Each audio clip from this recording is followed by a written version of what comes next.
Chapter 44. Now Joseph gave these instructions to the steward of his house. Fill the men's sacks with as much food as they can carry, and put each man's silver in the mouth of his sack.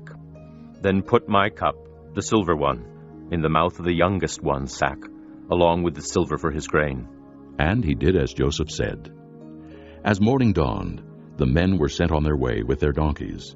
They had not gone far from the city, when Joseph said to his steward, Go after those men at once, and when you catch up with them, say to them, Why have you repaid good with evil? Isn't this the cup my master drinks from and also uses for divination? This is a wicked thing you have done. When he caught up with them, he repeated these words to them. But they said to him, Why does my lord say such things? Far be it from your servants to do anything like that. We even brought back to you from the land of Canaan the silver we found inside the mouths of our sacks. So why would we steal silver or gold from your master's house? If any of your servants is found to have it, he will die, and the rest of us will become my lord's slaves. Very well then, he said. Let it be as you say. Whoever is found to have it will become my slave. The rest of you will be free from blame. Each of them quickly lowered his sack to the ground and opened it. Then the steward proceeded to search, beginning with the oldest and ending with the youngest.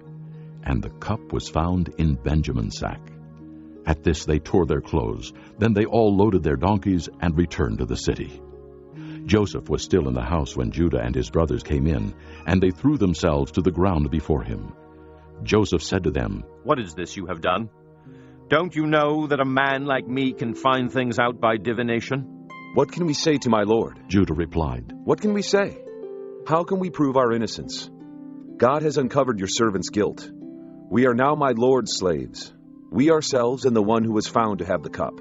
But Joseph said, Far be it from me to do such a thing. Only the man who was found to have the cup will become my slave. The rest of you, go back to your father in peace. Then Judah went up to him and said, Please, my lord, let your servant speak a word to my lord.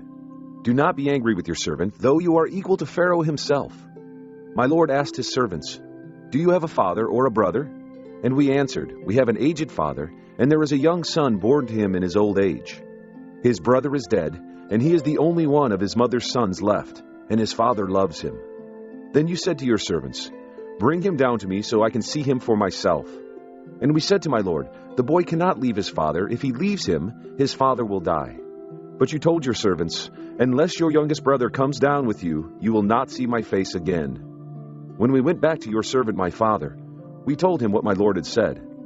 Then our father said, Go back and buy a little more food. But we said, We cannot go down. Only if our youngest brother is with us will we go. We cannot see the man's face unless our youngest brother is with us. Your servant my father said to us, You know that my wife bore me 2 sons. One of them went away from me, and I said, He has surely been torn to pieces, and I have not seen him since. If you take this one from me too, and harm comes to him, you will bring my gray head down to the grave in misery. So now if the boy is not with us when I go back to your servant my father, and if my father, whose life is closely bound up with the boy's life, sees that the boy isn't there, he will die. Your servants will bring the gray head of our father down to the grave in sorrow. Your servant guaranteed the boy's safety to my father.